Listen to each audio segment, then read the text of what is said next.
السلام علیکم ورحمۃ اللہ وبرکاتہ۔ اعوذ باللہ من الشیطان الرجیم،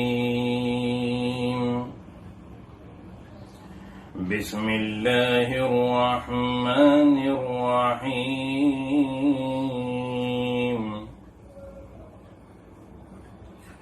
ومن آياته أن خلق لكم من أنفسكم أزواجا لتسكنوا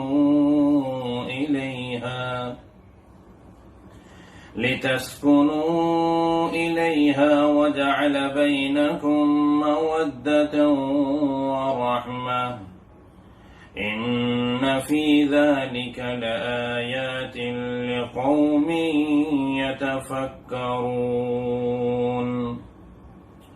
ومن آياته خلق السماوات والأرض واختلاف ألسنتكم وألوانكم إن في ذلك لآيات للعالمين۔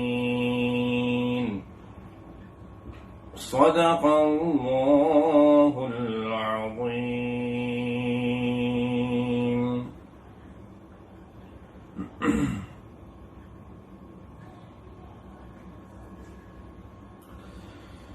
سورہ روم کی آیت نمبر 20 اور 21 تلاوت کی گئی ہے۔ آیت نمبر 20 کا ترجمہ کل الحمدللہ ہوا تھا، لیکن جو اللہ تبارک و تعالی اس میں غور و فکر کی دعوت دے رہے ہیں اور جو اس میں اللہ کی طرف سے قدرت کی نشانیاں پائی جاتی ہیں، تو اس پر کچھ تبصرہ باقی تھا۔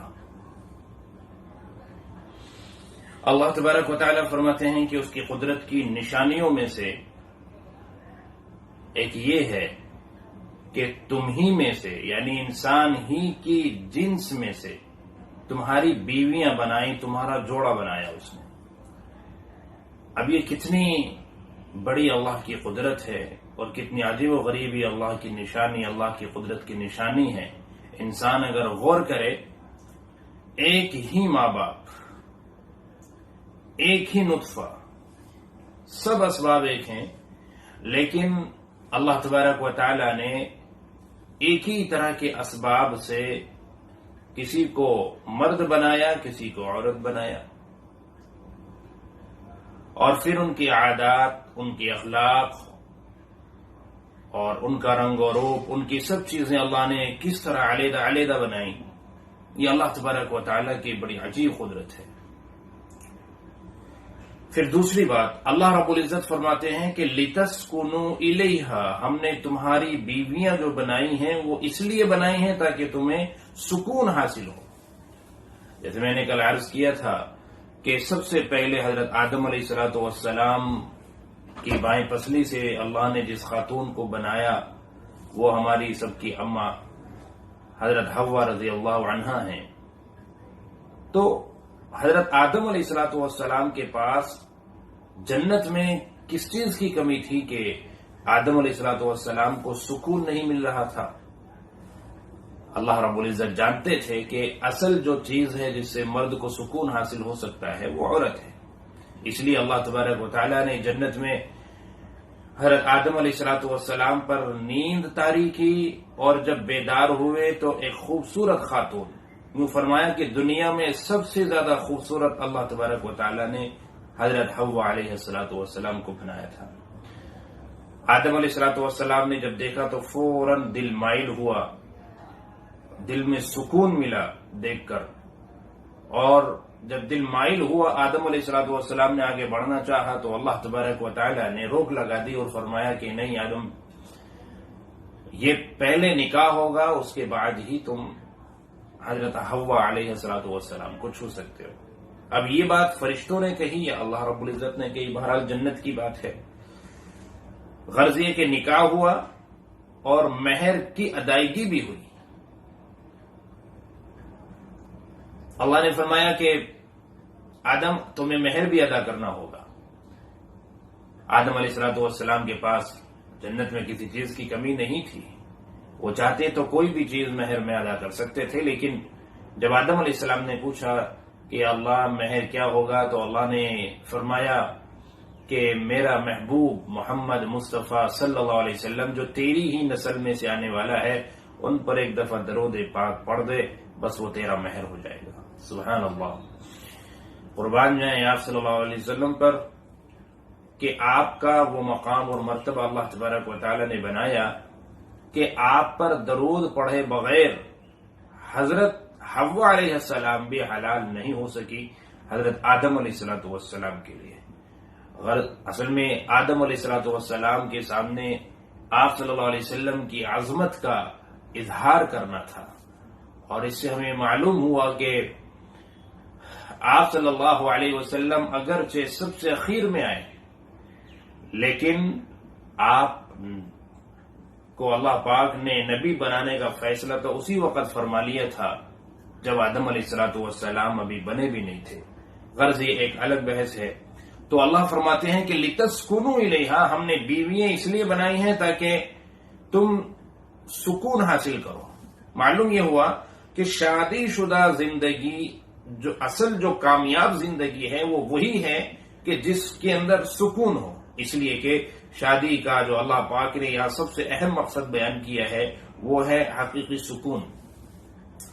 اب انسان کے پاس سب کچھ ہو، سکون نہ ہو، وہ ہر فیلڈ میں کامیاب ہو، وہ اچھا تعلیم یافتہ ہے، خوبصورت ہے، صحت مند ہے، تندرست ہے، اچھا گھر بار ہے، کاروبار ہے، مال و دولت ہے، ساری چیزیں اس کے پاس ہیں، لیکن گھریلو سکون نہیں ہے۔ گھر میں لڑائی جھگڑے ہر وقت کے کھڑے رہتے ہیں، گھر میں آتے ہی سارا سکون برباد ہو جاتا ہے۔ تو اب یہ شخص دنیا کے اعتبار سے چاہے کامیاب سمجھا جاتا ہو، لیکن حقیقتاً یہ کامیاب نہیں ہے۔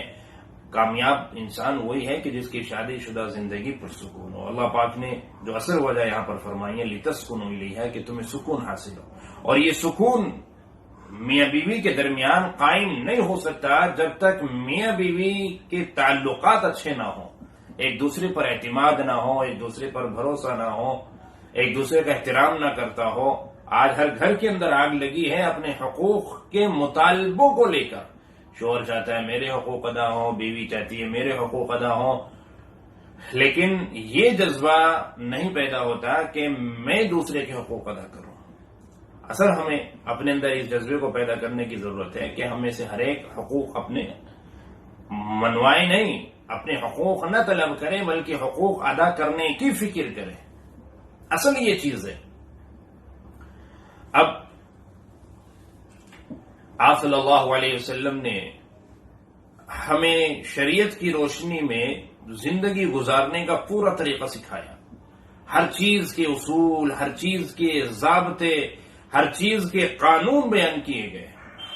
آپ کاروبار کرتے ہیں، خریدار کے قوانین ہیں، بیچنے والے کے قوانین ہیں، معاملات، لین دین، اجارے داری کے، ہر چیز کے، لیکن یہ جو شادی شدہ زندگی ہے، جو میاں بیوی کے تعلقات ہے، اس کو صرف قوانین پر منحصر نہیں رکھا، بلکہ قوانین کے ساتھ ساتھ ضابطوں کے ساتھ ساتھ، اگر صرف ضابطوں پر چلنا چاہیں گے تو انسان صحیح زندگی، خوشحال زندگی نہیں گزار سکتا۔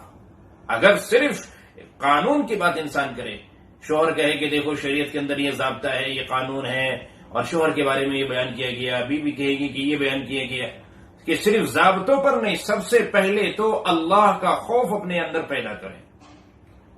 کوئی بھی قانون کسی سے کوئی بات منوا نہیں سکتا، کسی کو راہ راست پر نہیں لا سکتا، کسی کی اصلاح نہیں کر سکتا جب تک خوف خدا نہیں ہوگا۔ اسی لیے آپ نے غور کیا ہوگا کہ جب نکاح ہوتا ہے اور نکاح کا خطبہ پڑھا جاتا ہے تو نکاح کے خطبے میں وہ آیات پڑھی جاتی ہیں کہ جن میں خدا کے خوف کا ذکر کیا گیا ہے۔ سورہ نساء کی پہلی آیت پڑھی جاتی ہے، یا ایھا الناس اتقوا ربکم الذی خلقکم من نفس واحدہ، اے لوگو ڈرو اس رب سے جس نے تمہیں ایک نفس سے، ایک جان سے پیدا کیا ہے، آدم علیہ السلام سے، اس رب سے ڈرو۔ تو یہاں کیا مطلب ہے ڈرنے کا؟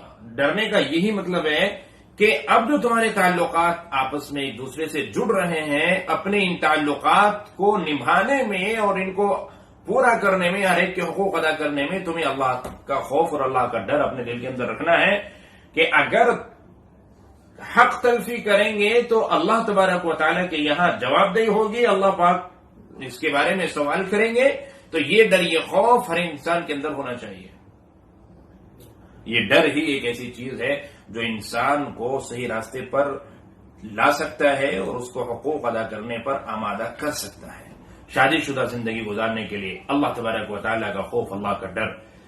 اور دوسری جو اہم چیز جس کا ذکر اللہ نے یہاں اس آیت کریمہ کے اندر کیا ہے، اللہ فرماتے ہیں کہ وَجَعَلَ بَيْنَكُمْ مَوَدَّةً وَرَحْمَةً، ہم نے تمہارے درمیان پیار اور محبت رکھا ہے. یعنی شادی شدہ زندگی اگر پرسکون گزارنی ہے تو پیار اور محبت کا ہونا آپس میں بہت ضروری ہے. اور ایک یہ فطری چیز ہے، اللہ پاک نے میاں بیوی کے دل میں ایک دوسرے کا پیار رکھا ہے. جیسے ماں باپ کے دل میں اولاد کا اللہ نے پیار رکھا ہے، اولاد کے دل میں ماں باپ کا پیار رکھا ہے، ایسی اللہ پاک نے شوہر کے دل میں بیوی اور بیوی کے دل میں شوہر کی محبت اللہ پاک نے رکھی ہے. اگر قلب سلیم ہے، فطرت سلیم ہے، اگر اس کو خراب کر لیا گناہوں میں اور غلط سوسائٹی کے اندر پڑھ کر مبتلا ہو کر، تو ہو سکتا ہے کہ یہ محبت جو اللہ رب العزت کی طرف سے قدرتی دین ہے، ایک انعام ہے اللہ کی طرف سے، ہو سکتا ہے کہ ہم اسے ضائع کر دیں. غلط سنگت میں پڑھ کر، غلط سوسائٹی میں پڑھ کر، غلط لوگوں کے ساتھ اٹھ بیٹھ کر، مغربی کلچر، مغربی تہذیب، اس لیے کہ اللہ تبارک و تعالیٰ کے نام سے حلال اور جائز طریقے سے نکاح کر کے اور ایک دوسرے کے حقوق کو سمجھ کر ایک دوسرے کا احترام کرتے ہوئے ایک پرسکون زندگی گزاری جا سکتی ہے. اگر غلط طریقے میں مبتلا ہوں گے اور ناجائز اور حرام طریقے سے اگر ہم اپنی خواہشات پوری کرتے پھریں گے تو اس سے سکون حاصل نہیں ہو سکتا. اس لیے کہ صرف خواہشات پورا ہو جانے سے سکون نہیں ملتا ہے. یہ ایک دلی تعلق ہے جو اللہ تبارک و تعالیٰ نے بنایا ہے اور یہ اللہ نے ہر ایک کو دیا ہے. یہ انعام اللہ کی طرف سے ہر ایک کو ملا ہے. بعض لوگ اس کو ضائع کر دیتے ہیں وقت سے پہلے، بعض لوگ اس کو برقرار رکھتے ہیں. تو بھائی ہمیں ایک دوسرے کے حقوق کو سمجھنا ہوگا، شوہر کے حقوق، بیوی کے حقوق. اب شوہر جب اپنے حقوق سنتا ہے تو وہ بڑا خوش ہو جاتا ہے، پھولا نہیں سمجھتا. وہ یہ سمجھتا ہے کہ اللہ رب العزت نے ساری پاور مجھے دی ہے. جس وقت وہ یہ سنتا ہے کہ قرآن کریم کے اندر اللہ فرماتے ہیں کہ الرجال قوامون علی النساء، ہم نے مردوں کو عورتوں پر حاکم بنایا، تو یہ اس لفظ حاکم سے تصور کر لیتا ہے اس حاکمیت کا جس کے اندر ظلم ہوتا ہے، جس کے اندر زیادتیاں ہوتی ہیں، جس کے اندر حق تلفی ہوتی ہے. وہ اس حاکمیت کا تصور کر لیتا ہے. وہ یہ سمجھتا ہے کہ عورت نعوذ باللہ ایک غلام کی طرح ہے، گھر کی نوکرانی کی طرح ہے، اس کا جس طرح چاہے استعمال کریں، یہ صرف گھر کا کام کاج کرتی رہے اور ہماری بات مانتے رہے، ہم اس پر حکومت کرتے ہیں. یہ پھولا نہیں سماتا جس وقت یہ سنتا ہے کہ اللہ رب العزت نے فرمایا کہ اگر میں کسی کو سجدہ کرنے کا حکم دیتا تو عورت سے کہتا کہ وہ شوہر کو سجدہ کرے. یقیناً شوہر کا ایک مقام اللہ نے بنایا، لیکن شوہر کی حیثیت امیر کی ہے. شوہر کی حیثیت یعنی کوئی بھی اگر آپ کارخانہ، کوئی فیکٹری یا آپ کسی بھی تنظیم کو چلائے ہیں تو اس کے اندر ایک ذمہ دار، ایک مینیجر، ایک اس کو چلانے والا، اس کا سنچالک ہونا چاہیے. تو اللہ تبارک و تعالیٰ نے گھر کے نظام کو چلانے کے لیے ایک اچھا معاشرہ جس سے کہ بنے، تو اس کے لیے اللہ پاک نے یہ قانون بنایا کہ مرد کو اللہ پاک نے امیر بنایا ہے. چونکہ اللہ نے مرد کے اندر ایک صبر و تحمل کا جذبہ بنسبت عورت کے زیادہ رکھا ہے. عورت جذباتی ہوتی ہے، نرم دل ہوتی ہے اور جذبات میں آ کر بہت جلد فیصلے لے لیتی ہے. اس کے بالمقابل مرد جو ہے وہ تھوڑا صبر و تحمل کے ساتھ، غور و فکر کے ساتھ وہ فیصلے لیتا ہے. اور تو اللہ رب العزت نے یہاں ایک امیر کی حیثیت دی ہے، اور جب امیر کی حیثیت ملتی ہے تو پھر ذمہ داریاں بھی بڑھتی ہیں. چونکہ وہ حدیث آپ نے سنی ہوگی، آپ صلی اللہ علیہ وسلم نے فرمایا کہ سید القوم خادمہم، قوم کا جو سردار ہوتا ہے نا تو وہ ان کا خادم ہوتا ہے. تو خادم کی طرح ان کی راحت، ان کی تکلیف، ان کی ہر چیز کا خیال رکھنا، تو یہ اصل چیز ہوتی ہے. تو یہ نہیں ہے کہ ہم حاکم ہیں، ہم جس طرح چاہیں. آپ صلی اللہ علیہ وسلم نے تو فرمایا کہ بہترین کامل ترین مومن وہ ہیں کہ جس کے اخلاق اچھے ہوں، اور فرمایا کہ اس شخص کے اخلاق سب سے اچھے ہیں جو اپنی بیویوں کے ساتھ اچھا برتاؤ کرتا ہو. اپنے گھر والوں کے ساتھ اچھا برتاؤ کرتا ہوں. اب بہت سارے لوگ باہر بہت اچھے اخلاق دکھائیں گے لیکن گھر کے اندر بد اخلاقی ہے، اپنے گھر میں بھی بچوں کے ساتھ صحیح طریقے سے پیش نہیں آتا، تو پھر وہ اچھے اخلاق والا نہیں اور اس کو کامل ترین مومن نہیں کہا جا سکتا. اللہ ہرگز پسند نہیں کرتے اس شخص کو جو اپنی بیویوں کے ساتھ مار پیٹ کرتا ہے، زیادتیاں کرتا ہے. یہ طریقہ بالکل صحیح نہیں ہے. اور آج کل تو اتنی بے دینی ہے کہ ذرا سی دیر میں طلاق کے الفاظ انسان اپنے زبان سے نکال دیتا ہے، حالانکہ سمجھنا چاہیے کہ پورا ایک پروسیجر ہے. اگر خدا نخواستہ کسی شخص کو اپنی بیوی کی طرف سے شکایتیں ہیں اور ان کے آپس میں بن نہیں رہی ہے اور گھر کا جو سکون ہے جس کا ذکر اللہ اس آیت کریمہ میں فرما رہے ہیں وہ سکون سارا غارت ہویا ہوا ہے، وہ سکون برباد ہویا ہوا ہے، تو اگر ایسی بات ہے تو اصلاح کا جو طریقہ اللہ رب العزت نے بیان فرمایا اس طریقے کو اختیار کرنا چاہیے. آج 1 منٹ میں غصے میں طلاق تک نوبتیں پہنچ جاتی ہیں، عدالت تک لوگ پہنچ جاتے ہیں. بھئی جیسے میں نے ابھی عرض کیا، کوئی قانون کوئی عدالت آپ کو وہ اصل چیز نہیں دے سکتی جو آپ کی شادی شدہ زندگی کا مقصد ہے. عورت نے کیس کر دیا، ٹھیک ہے، وہ شوہر کو مجبور کر سکتی ہے اس بات پر کہ وہ اس کو خرچہ دے، وہ اس کو رکھ لیا گھر میں لا کے، خرچہ بھی دے رہا ہے، اٹھا رہا ہے، لیکن کیا وہ حقیقی سکون مل سکتا ہے جو اصل مقصد ہے نکاح کا، جو شادی شدہ زندگی کا اصل مقصد ہے؟ نہیں مل سکتا. تو ایسے ہی شوہر جو ہے نا، اگر زبردستی بیوی سے کچھ منوانا چاہتا ہے تو وہ غلط طریقہ ہے. آپ صلی اللہ علیہ وسلم نے فرمایا کہ تم اپنی بیویوں کے ساتھ اچھی طریقے سے پیش آیا کرو، پیار سے پیش آیا کرو. تم پیار محبت سے جتنے آپ ان سے کام لے سکتے ہو، اور اگر زبردستی آپ کرو تو وہ پھر اس میں ناکامی ہی آپ کو ملے گی. آپ پیار محبت کے ساتھ کام لیں. بہترین آدمی ہے وہ کہ جو اپنی بیویوں کے ساتھ اچھی طرح سے پیش آتا ہے. آپ نے فرمایا کہ جو اپنے لیے پسند کرتے ہو وہ تم ان کے لیے پسند کرو، جو اپنے لیے پسند کرتے ہو وہ ان کے لیے پسند کرو. ہم اپنے لیے یہ پسند کرتے ہیں کہ ہماری بیوی کسی غیر مرد کی طرف نہ دیکھے، تو ہماری بیوی بھی تو اس بات کو چاہتی ہے کہ ہم کسی غیر عورت کی طرف نہ دیکھیں. تو یہ دونوں طرف سے باتیں ہوتی ہیں. اب مرد تو یہ چاہے کہ میری بیوی کسی غیر مرد کو نہ دیکھے اور خود وہ غیر عورتوں کی طرف دیکھتے رہے، اس سے بھی سکون برباد ہوگا. تو دونوں میں سے کسی کو بھی کوئی ایسا کام نہیں کرنا چاہیے جس سے کہ اعتماد کو ٹھیس پہنچے، شک اور شبے پیدا ہوں، اور جس سے جو گھریلو اور ازدواجی زندگی ہے وہ ساری غارت ہو جائے. ایک دوسرے کے حقوق کو سمجھیں اور پھر اس کو ادا کریں. اللہ پاک نے 5ویں پارے کے اندر تفصیل کے ساتھ ذکر کیا ہے، واللاتی تخافون نشوزهن فعظوهن واهجروهن في المضاجع واضربوهن فإن أطعنكم فلا تبغوا عليهن سبيلا. اللہ فرماتے ہیں کہ اگر وہ تمہاری نافرمانی کر رہی ہے، کیونکہ عورت جو اللہ پاک نے جسے بیوی بنایا ہے، کسی شخص کے نکاح میں دیا ہے، تو اب اس کی جو اچھی خوبیاں ہیں، اچھی جو اس کی صفات ہیں، ایک نیک بیوی کی جو صفات ہیں، اس میں سے نیک بیوی کی صفات میں یہ ہے کہ وہ اپنے شوہر کی اطاعت کرنے والی ہو. فالصالحات قانتات، اسی آیت میں 5ویں پارے میں اللہ فرماتے ہیں فالصالحات قانتات حافظات للغیب بما حفظ اللہ، کہ نیک عورتیں وہ ہیں جو اپنے شوہر کی اطاعت کرنے والی ہیں. اللہ کی اطاعت کرنے والی ہیں، اپنے شوہر کی اطاعت کرنے والی ہیں. شوہر کی نافرمانی کرنے والی نیک عورت نہیں ہو سکتی. اللہ کے نبی صلی اللہ علیہ وسلم نے ارشاد فرمایا کہ نیک بیوی وہ ہے کہ جب شوہر اپنی بیوی کو دیکھے تو اس کا دل خوش ہو جائے. خوبصورت بیوی کو دیکھ کر آنکھیں خوش ہوں گی. خوبصورت جس کی عادتیں اچھی ہیں، اخلاق اچھے ہیں، تو اس کو دیکھ کر دل خوش ہوگا. شوہر گھر کے اندر آتا ہے، آتے ہی اگر بیوی گلے شکوے اور جھگڑے پیدا کر دے تو وہ سکون نہیں ملے گا. وہ عورت کو دیکھ کر اس کو خوشی حاصل نہیں ہوگی. خوشی جب حاصل ہوگی کہ جب عورت اچھے طریقے سے، اچھے اخلاق سے پیش آئے گی، وہ اطاعت کرے گی، وہ کہنا مانے گی، شوہر کی راحت اور تکلیف کا وہ خیال رکھے گی. تو شوہر کی اطاعت کرنا یہ اصل چیز ہے عورت کے لیے، بشرطے کہ وہ ناجائز کاموں کا حکم نہ کرے، شرک کرنے کے لیے نہ کہے مثال کے طور پر. تو اور اسی لیے آپ صلی اللہ علیہ وسلم نے فرمایا کہ جو عورت 5 وقت کی نماز پابندی سے پڑھنے والی ہے اور اپنے شوہر کی اطاعت کرنے والی ہے، 5 وقت کی نماز پابندی سے پڑھنے والی ہے، اپنے شوہر کی اطاعت کرنے والی ہے، اپنی عزت کی حفاظت کرنے والی ہے، جنت کے 8 دروازوں میں سے جس دروازے سے چاہے وہ جنت میں چلی جائے، یعنی اس کا وہ مقام ہو جاتا ہے. تو بھائی عورت بھی اپنے شوہر کو سمجھے، شوہر اپنی بیوی کو سمجھے، تو تبھی جا کے گھر کا سکون پیدا ہو سکتا ہے، گھر کا ماحول اچھا بن سکتا ہے۔ اگر نہیں سمجھیں گے تو پھر گھر کا ماحول اچھا نہیں بنتا۔